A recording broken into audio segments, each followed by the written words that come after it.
Assalamualaikum warahmatullahi wabarakatuh.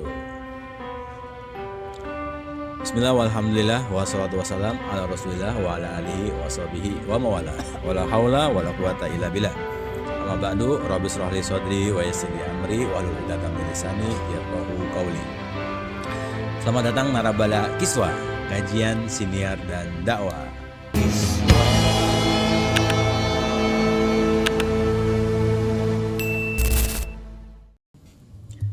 Alhamdulillah, di episode kedua di bulan Ramadan ini kita kembali menghadirkan kajian fikih puasa yang kemarin kita sudah membahas tentang muqaddimah dan juga biografi singkat tentang pengarang kitab ini, yaitu Al-Aiz Ibnu Salam. Mas Rizal sudah berkaca-kaca ketika menerangkan dan juga mengaduk-aduk emosinya ketika punya kenangan menziarahi makam beliau, dan juga ternyata setelah tayangan kemarin ada catatan yang tertinggal. Nanti Mas Rizal juga akan mengungkap itu, bagaimana kiprah dan hal-hal terkait dengan maqasidus shaum. Namun sebelum itu kita juga mengingatkan, terutama buat kita pribadi yang ada di studio dan juga Narabala khususnya, serta para pendengar baru ya, di Jagat Maya, kita sebenarnya sedang merayakan kecil-kecilan ulang tahun kita di bulan Ramadan. Karena alhamdulillah Kiswah lahir di bulan Ramadan dan kita sudah ketemu di bulan Ramadan kembali. Alhamdulillah umurnya sudah 1 tahun. Dan kami dengan segenap kru yang bertugas mengucapkan terima kasih kepada teman-teman Narabala yang berkenan untuk mensubscribe akun Kiswah ini, Saul Pesantren ya, dan juga dukungan komentar yang ada di TikTok, Instagram dan berbagai platform sangat membantu kita, dan itu membawa kita terus berkarya gitu ya. Untuk ulang tahun ini kita memakai tempat yang berbeda. Kalau dulu di studio Kiswah, sekarang kita bekerja sama ya, dengan Buka Nagara Coffee and Roastery di Gatot Subroto, Jakarta Selatan. Bagi Narabala yang mungkin sedang rehat di Jakarta, ingin mampir ngopi dan bersalaman dengan Mas Rizal, dipersilakan. Ya, kita akan memulai kajian ini selama 25 menit ke depan. Semoga Mas Rizal waktunya cukup. Kalau tidak cukup, kita lanjutkan episode selanjutnya. Monggo ada Narabala sekalian, kalau ada hal yang menarik silakan dicatat. Monggo Mas Rizal. Terima kasih Mas Satu. Assalamualaikum warahmatullahi wabarakatuh. Waalaikumsalam warahmatullahi wabarakatuh. Narabala Kiswah semuanya. Kita sebelum memulai pembahasan lebih lanjut, kita buka dulu dengan baca suratul Fatihah. Semoga yang kita kaji barokah, manfaat fid dunya wal akhirah. Al-Fatihah.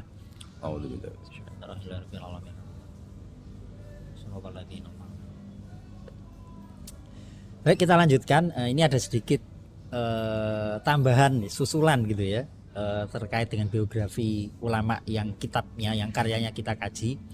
Nah, mungkin sudah muncul. Ini ada endorse dari beberapa ulama ya. Cuma ini saya melihat ada satu yang unik ya di endorsean ini. Ya. Ada pernyataan dari Ibnul Hajib bahwa Ibnu Abdissalam afqahu minal Ghazali. Jadi kata Ibnul Hajib, Ibnu Abdissalam ini lebih pinter daripada Imam Ghazali. Ya, jadi sepertinya kok zaman dulu menyampaikan pernyataan secara akademis dan jujur itu kok enak-enak saja gitu ya. Ini seperti Imam Syafi'i ya, mengatakan bahwa al-Laits afqahu min Malik ya. Imam Laits itu lebih cerdas, lebih pintar daripada Imam Malik ya. Atau jangan-jangan ini balasan dari Ibnul Hajib ini ya.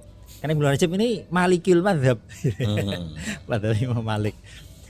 Jadi tapi saya rasa terhadap pernyataan-pernyataan ulama seperti ini kita harus tafsirkan dan takwilkan dalam konteks misalkan ya pernyataan Imam Ibnul Hajib ini yang mengatakan bahwa Al-Aiz bin Abdussalam lebih cerdas daripada Imam Ghazali dalam konteks apa, dalam bidang apa. Nah, tentu di bidang ilmu tasawuf, ilmu kalam, jelas Imam Ghazali lebih unggul ya. Berarti dalam konteks ini adalah dalam konteks bagaimana fikih sebagai sebuah disiplin ilmu ini menjadi aplikatif. Nah, itu butuh kecerdasan tersendiri itu ya. Bagaimana sebuah teori fikih menjadi bisa menaklukkan penguasa. Ya, seperti yang edisi sebelumnya kita bahas ya, beliau bergelar Sultanul Ulama yang tidak bisa dilepaskan dari konteks bai'ul muluk, ya, menjual raja. Nah, ini saya rasa yang tidak keunggulan ya yang ada dalam diri Al-Is bin Abdus Salam dibandingkan dengan Imam Al-Ghazali. Ya. Nah, di sini Narabala Kiswah bisa melihat ya endorsan dari banyak ulama ya. Di antara ada Ibnu Subeki ya, yang menyatakan bahwa Al-Is adalah Syekhul Islam wal Muslimin wa ahadul a'immah al-alam sultanul ulama. Imamu asrihi bila mudafa'atin. Imam pemimpin di zamannya yang bila mudafa'ah, nggak perlu diperdebatkan lagi. Al-qaim bil amri bil ma'ruf wan nahyi 'anil munkar fi zamanihi.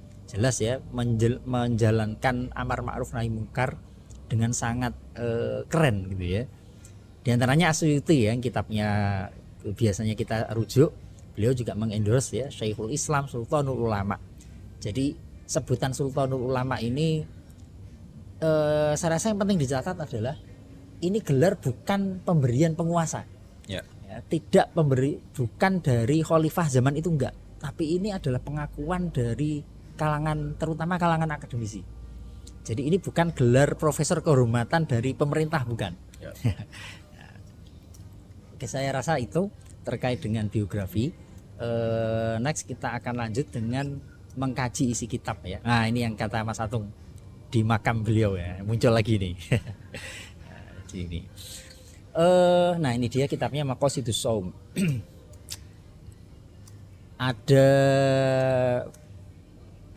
daftar isinya ada sekitar 10 pasal. Nanti kita akan bongkar satu-satu. Nah, seperti biasa kita bumbui ya kitab ini dengan puisi-puisi. Kita buka dulu Bismillahirrahmanirrahim dengan beberapa bait puisi yang ini, mohon maaf, ini hasil gubahan saya ini ya. Bismillahirrahmanirrahim. As-saumu fil lughati imsakun bala an kulli syai'in ja'a fihi mutlaqo. Kita bahas definisi puasa dulu ya. Secara bahasa, puasa adalah menahan diri dari segala hal tanpa terkecuali. Nah, bait kedua, Qolal ilahu fil kitabi mukhbiro an maryamat tuhril batulil mudharo. Allah berfirman dalam kitabnya yang suci mengisahkan Maryam, perempuan yang terhormat, berseri. Inni nazartu shauman lirrahimi fal yaumalan ukallimal insal karim. Sesungguhnya aku bernazar puasa kepada yang maha pengasih. Di hari ini aku takkan berbicara dengan seorang manusia pun. Soma yasumu asluhu fil lughati sauman siyaman hakadha qat'ati. Kata soma yasumu asalnya dalam bahasa kata kerjanya. Saum dan siam demikian dikenal kata dasarnya. Wa fi istilahi syar'i imsakun waqa anil mufattirati wajhan qad syuri. Menurut terminologi adalah menahan diri dari segala yang membatalkan dengan cara yang telah ditentukan. Nah, jadi ini jadi makna bahasa dan makna istilah itu kira-kira kalau dalam bahasa sehari-hari makan itu makna bahasanya adalah memasukkan apapun ke mulut yang sampai ke perut. Yeah. Artinya kacang juga makan, kerupuk, roti, gorengan itu juga makan ya. Kok nggak sehat semua yang disebutkan ini ya. Buah itu juga makan. Nah, tapi ketika dalam bahasa terminologi orang, terutama orang Jawa ya, orang Indonesia ya, ketika ditanya pagi udah makan belum, meskipun sudah habis kacang 5 piring, kalau belum makan nasi ya dia belum mengatakan belum sudah makan ya. dia belum mengatakan sudah makan. Nah ini jadi makna istilah kalau gitu yang disebut dengan makan adalah makan makanan pokok. Nah puasa juga sama ya, puasa secara istilah adalah imsakun an kulli syai'in mutlakon, ya, menahan diri dari segala hal. Kalau di Mausu'ah Fiqih Kuwait disebutkan ya, nggak makan, nggak minum, tidak berhubungan badan, tidak bicara, tidak bepergian, ya, tidak apapun, pokoknya menahan diri dari apapun itu secara bahasa adalah puasa. Nah, di antara rujukannya adalah firman Allah di Al-Qur'an ya. Inni nazartu, pernyataan Siti Maryam. Jadi ketika Siti Maryam hendak melahirkan ya, di surat Maryam ya disebutkan ya, fa'aja'ahal makhadu ila jibin nahlah qalat ya laitani mittu qabla hadza. Jadi sambil menahan rasa sakit dan banyak orang menuduh beliau melakukan hubungan badan secara ilegal ya, karena tanpa suami, padahal beliau adalah sosok perempuan yang suci gitu ya. Nah beliau sampai ya laitani mittu qabla hadza wa kuntu nasiyan mansiya, ya, seandainya saya mati sajalah gitu ya. Akhirnya ada malaikat Jibril, fanadaha min tahtiha alla tahzani, jangan sedih, qad ja'ala rabbuki tahtaki sariya wa huzzi ilaiki bijid'in nakhlah tusakit alaiki rutoban janiyah. Ini bersajak juga tuh ayat ini. Fakuli washrobi wa qurri aina. Nah, di penggalan ayat ini fa imma taroyinna minal basyari, ketika Anda melihat orang-orang gitu ya, akadan fakuli inni nadartu lirrahmani sauman. Nah, nggak usah ngomong, diem aja, bilang aja saya nazar kepada Tuhanku untuk diem. Falan ukal limal yauma insiya. Nah, sehingga saya nggak akan ngomong kepada siapapun. Nah ini terkait dengan saum, tapi maknanya bukan menahan diri dari makan dan minum. Saum maknanya di sini adalah falan ukal limal basyar saya tidak akan ngomong falan ukal limal yauma insiya, saya tidak akan ngomong kepada siapapun. Nah ini saum bimakna lughah di menurut makna bahasa ayat.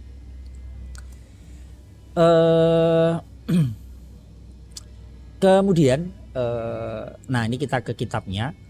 Itu tadi sebagai pembuka ya, karena di kitab ini tidak disebutkan makna puasa ya, baik secara bahasa maupun secara terminologi syariah. Nah kita lanjut ke kitab Al-Is bin Abdus Salam Maqasidus Shaum. Bismillahirrahmanirrahim. Wa sallallahu ala sayyidina Muhammadin wa ala alihi wa sallama tasliman. Qala Syekh Al-Faqih Al-Imam Al-Alim As-Sayyid Al-Fadil Muftil Muslimin Baqiyatus Salaf As-Solih Aizuddin Abu Muhammad Abdul Aziz Ibnu Abdissalam Ibnu Abdul Qasim As-Sulmi Asy-Syafi'i hafidhullahu wa abqahu wa radhiya anhu wa ardhahu bimannihi wa karumihi. Kitabus Shaum, kitab tentang puasa. Wa fihi asyratu fusulin. Kitab ini ada 10 fasal. Fasal yang pertama fi wujubihi, legalitas kewajiban puasa. Landasan masyru'iyahnya apa? Qala Allah Ta'ala azza wajal. Ini ayat yang saya rasa paling populer, paling laris ya di bulan Ramadan, bahkan sejak bulan Ramadan. Ya ayyuhalladzina amanu kutiba alaikumus syiyamu kama kutiba alal ladzina min qablikum la'allakum tattaqun. Nah, terkait dengan kewajiban puasa ini saya merangkai beberapa bait puisi lagi. Ya, saya baca, habis itu kita ngobrol-ngobrol. Ya, ini rangkaian bait puisinya. Siyamu Ramadan fardhudzil islami bi ijma'il ummati wal a'lami. Puasa Ramadan adalah kewajiban Islam. Disepakati, para ulama pun sepaham. Qalal ilahu ya ulil imani kutibas siyamu fardhon bil bayani. Allah berfirman, wahai orang-orang beriman terang, puasa diwajibkan dengan penjelasan yang benderang. Kutiba alaikumus syahrus siyamu kama ala man kana asya qablakum. Diwajibkan atas kalian berpuasa sebulan penuh selalu, sebagaimana atas umat sebelum kalian dahulu. La'allakum kaitattakuna rabbakum bisaumi tahsul taqwa fi anfusikum, agar kalian meraih takwa kepada Tuhanmu. Dengan puasa takwa tumbuh dalam jiwamu. Man syahidas syahra alaihi falyasum hukmun sharikhun laisa fihi wahmuh. Barang siapa menyaksikan datangnya bulan baru, wajib baginya berpuasa. Hukumnya tegas, tiada ragu. Subhanallah. Ini baru ini bab bagian awal ini ya. Ya, ya. Terima kasih Mas Rizal atas penjelasan dan penjabarannya. Tadi jadi ada beberapa endorse yang disebutkan Mas Rizal ya, bahwa ternyata tradisi saling memberikan apresiasi itu sudah ada sejak zaman dulu. Artinya ketika ada seorang ulama muncul, itu sekelilingnya itu memberikan apresiasi, bukan justru malah menjatuhkan gitu ya. Oh, sekarang menjatuhkan ya? Sekarang kan kalau ada yang baru dilantik ya kan, kemudian netizen bongkar-bongkar masa lalunya, kemudian ribut masing-masing. Padahal kita harus fokus kerja gitu ya. Atau curiga, wah udah mulai dapat posisi ini. Gitu ya. Nah ini jadi artinya ada spirit bahwa masa lalu ketika ada seorang ulama yang memiliki kontribusi atau karya, itu perlu ulama lain itu mendukung, ataupun kalau ada sesuatu yang perlu didiskusikan ya silahkan gitu ya, dibuka lebar-lebar. Tapi tadi endorse-nya positif semua Mas ya? Positif semua. Ada nggak yang negatif? Bukan endorse namanya kalau itu. Mungkin ada tapi terseleksi oleh editornya gitu ya kan? Editornya, Ya. oleh murid-muridnya. Iya. Ya itu tentang sejarah kehidupan Kiai Izzuddin Abdussalam. Nah ini ada pertanyaan Mas, soal kelahiran Nabi Isa alaihissalam, yang oleh saudara kita beragama Nasrani dianggap sebagai Tuhan Yesus, dan kemudian muncul bercandaan, anekdot mungkin ya. Kalau Tuhan dilahirkan, siapa bidannya?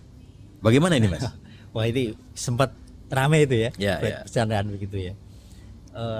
Ya pertama saya rasa terhadap keyakinan yang dianut oleh orang lain. Nah, ini kalau di kampus kan ada jurusan perbandingan agama itu. Ya. Di jurusan perbandingan agama itu setahu saya yang dicari adalah titik persamaannya saja gitu ya. Kalau perbedaan itu ya pasti beda. Ya. Dan keyakinan tidak bisa dipaksakan, tidak bisa kalau didiskusikan. Konteksnya adalah mencari titik kesamaan dan bagaimana kesamaan ini bisa bermanfaat untuk umat gitu ya, untuk menjalin kerukunan dan seterusnya. Itu satu. Yang kedua, kalau ini kan bercandaan yang sangat luar biasa. Ini menurut saya, pinggir jurang ya? Pinggir jurang Pak, bukan pinggir jurang, nyemplung jurang ini. Nyemplung jurang. Nah, Allah sudah mengingatkan ya di surat Al-An'am itu, wala tasubbul ladzina yad'una min dunillahi fayasubbullaha adwan bighairi ilmin. Jadi mencela Tuhan umat agama lain itu mestinya boleh hukum asalnya. Kenapa? Dengan kita membiarkan mereka saja, itu berarti kan ridho atas kemusyrikan. Logikanya mencela boleh, orang itu mbahnya dosa kok. Tapi Al-Quran Allah melarang, wala tasubbul ladzina yad'una min dunillah, kalian jangan mencela orang-orang yang tidak nyembah Allah. Kenapa efeknya? Fayasubbullaha adwan bighairi ilmin. Mereka akan mencela balik Allah. Jadi kita merendah-rendahkan Tuhannya orang lain ya. Tuhan saudara-saudara kita yang beragama Kristen atau Hindu atau Buddha. Nah ini masuk bukan pinggir jurang, nyemplung jurang ini. Maka hal yang sama atau dengan kata lain, apa yang Anda lakukan itu berpotensi Allah juga akan diserang. Ya. Nah itu udah wajar. Nah, sehingga ada sebuah hadis Nabi minal kabair syatmur rajul walidayhi. Ini agak beda konteks tapi sama. Jadi Nabi mengatakan bahwa termasuk dosa besar adalah orang yang misui bapaknya sendiri, mengumpat bapaknya sendiri. Nah, terus para sahabat nanya, wahal yasubur rojul walidayhi, bagaimana mungkin ada anak misui bapaknya? Kata Nabi, naam yasubu abar rojul fayasubu ar-rojul abahu. Saya ngumpat bapaknya orang lain. Nah, orang lain itu ngumpat balik Bapak sampean. bapak saya. Nah, makanya Nabi menyebut jangan menjadi orang yang ngumpat bapakmu sendiri. Nah, ini relate. Ya. Anda jangan menghina Allah. Ya nggak mungkin ada orang beragama menghina Tuhannya sendiri. Ya memang nggak mungkin. Tapi itu mungkin terjadi kalau orang Islam menghina sesembahan orang lain. Ya. Patung memang bisa apa? Misalkan gitu ya. Ya pasti mereka akan faya subuh mencela balik. Oh, kotak hitam kok disembah.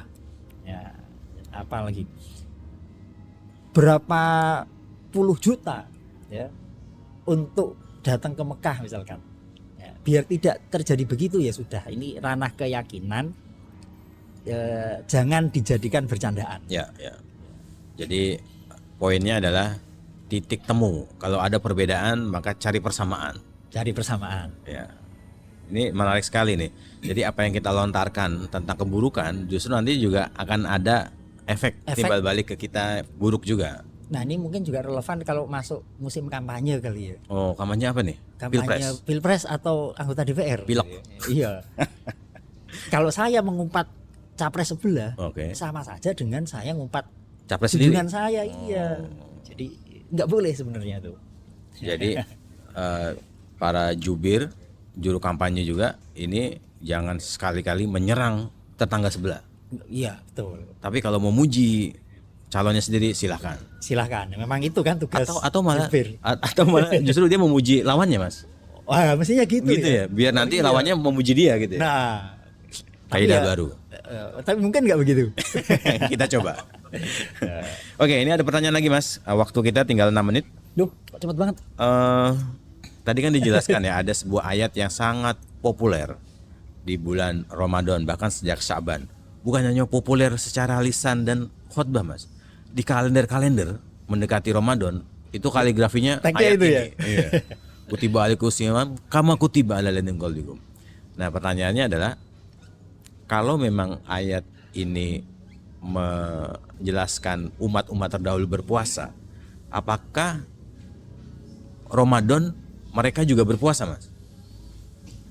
Ada beberapa pendapat ya. Itu saya kutipkan di tafsir Mafatihul Ghaib ya, bahwa kama kutiba alal ladzina min qablikum, disebutkan bahwa Allah pernah memfardukan puasa untuk orang Yahudi dan Nasrani. Nah, orang Yahudi amal Yahud fa innaha tarokat hadza syahr. Di Ramadan juga. Ya, menurut versi ini. Di Ramadan juga. Cuma wasomat yauman minas sanah. Za'amu annahu yaumu horokun fihi fir'aun. Jadi diwajibkan puasa tapi mereka mengganti dengan satu hari saja. Yang satu hari itu hari di mana untuk memperingati tenggelamnya Fir'aun. Wa kadzabu fi dzalika aidon di anna dzalikal yaumu asyura ala lisani Rasulullah sallallahu. Tapi ini pendapat yang lemah. Nah, aman Nasoro, kalau orang Nasrani fa innahum shamu Ramadan juga fasadafu fihi al-har asyadid. Jadi mereka pernah difardukan untuk puasa di bulan Ramadan juga, cuma bertepatan dengan bulan-bulan yang sangat panas. Nah, ini memberatkan buat mereka. Nah, mereka cerdik. Puasa Ramadan yang panas, fahawaluhu ila waktin la yataghayyar. Pindah ke waktu yang enak lah kira-kira. Kalau kemarau puasa kan haus ya. Ya kalau musim-musim bulan Januari lah pas kira-kira gitu. Nah, sebagai kompensasinya tsumma qalu inda tahwil tazidu fihi fazadu asyron. Jadi asalnya diwajibkan 30, karena 30 ini berat, dikompensasi ke hari lain yang adem tapi plus tambahan sebagai gantinya. Tambah 10. Wah, cerdas ini ijtihadnya ini ya. Jadi 30 plus 10. Nah, summa ba'da zamanin istaka malikuhum fanadhara sab'an fazaduhu. Jadi singkat cerita, sampai akhirnya bertambah sampai 50 hari. Tapi tidak di bulan Ramadan. Wa hadza makna qaulihi ta'ala ittakhadhu ahbarahum wa ruhbanahum arbaba. Nah, wa hadza marwiyun 'anil Hasan Al-Basri. Tapi ini pendapat juga dibantah ya. Nah, ada pendapat kedua,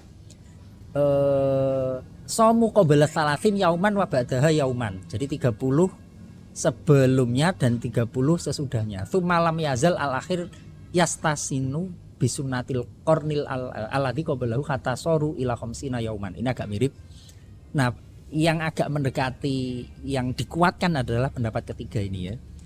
Anna wajah tasbih annahu yahrumut ta'am wasyarab wal jima' ba'dan naum. Jadi yang dianggap sama itu ya substansi puasanya saja. Ya. Bahwa bulan apa ini beda-beda. Oke. Ya, Nabi Daud kan sehari puasa, sehari tidak. tidak. Nah, jadi yang dikuatkan adalah pendapat yang mengatakan yes pokoknya umat terdahulu itu ya diwajibkan berpuasa. Nah, yang paling penting dalam hal ini adalah ini kembali ke tema kita ya, substansi puasa. Kita lihat ayat ini secara substansial. Tujuannya apa sih Allah menginformasikan bahwa umat terdahulu itu Berpuasa juga. berpuasa. Nah, tadi saya sebutkan ya tagnya di kitab ini ya. La'allakum tatakun. Bukan di la'alakum tatakun. Jadi di tujuan pensyariatannya. Itu tujuannya adalah nggak muncul. Tujuannya adalah puasa itu berat. Ya. Nah, kalau sesuatu itu berat, dengan kita diinformasikan yang lain juga sama kok. Nah, itu untuk meringankan sebenarnya. Kita dikasih tugas berat misalkan ya, suruh nulis Skripsi. Mas Atung ya, suruh ngerjain jurnal gitu ya. Wah, ini berat ini. Temanmu yang lain juga sama. Oke. Lulusan sebelumnya juga sama. Mbah-mbahmu juga sama. juga sama. Nah, itu menjadi ada keringanan. Nah, itu dia. Saya kasih warna kuning. Wa faidatu hadzal kalam fungsi manfaat dari kama kutiba alal ladzina min qablikum adalah anasauma ibadatun syaqatun. Harus diakui memang ya puasa itu berat. Wasyai'u asyaku idza amma sahula tahammuluhu. Sesuatu yang berat itu kalau dilakukan bareng-bareng, kalau sudah menjadi umum sahula tahammuluhu. Kita mengerjakannya enteng, ringan. Ya. Saya rasa puasa sama lah ya. Kalau kita puasa Senin Kemis gitu ya, kalau tidak terbiasa berat. Yang lain ngopi, kita puasa sendiri. Tapi kalau bareng-bareng jadi ringan. Ya. Kira-kira itu. Alhamdulillah saya dapat poinnya. Kenapa dalam ayat ini khusus ya, di ibadah-ibadah lain itu tidak ada menyebutkan kama kutiba alal ladzina. Sholat semuanya tidak, karena itu bahkan kalau sholat ada cerita tentang Nabi Musa itu ya, peringanan. Artinya bahwa syariat puasa itu terdahulu juga ada gitu loh. Masalah apakah itu 1 bulan atau bagaimana secara teknisnya itu berbeda-beda, karena secara fisik kan juga berbeda-beda. Dulu umatnya tinggi besar, sekarang gendut-gendut. Maka disesuaikan. Mohon maaf dalam rangka untuk bahwa semua umat sama, ada standarisasi puasa. Terima kasih narabala sekalian. Sampai jumpa di episode selanjutnya. Jangan lupa jika ada permasalahan tentang puasa bisa ditanyakan di kolom komentar. Terima kasih. Wassalamualaikum warahmatullahi wabarakatuh. Waalaikumsalam.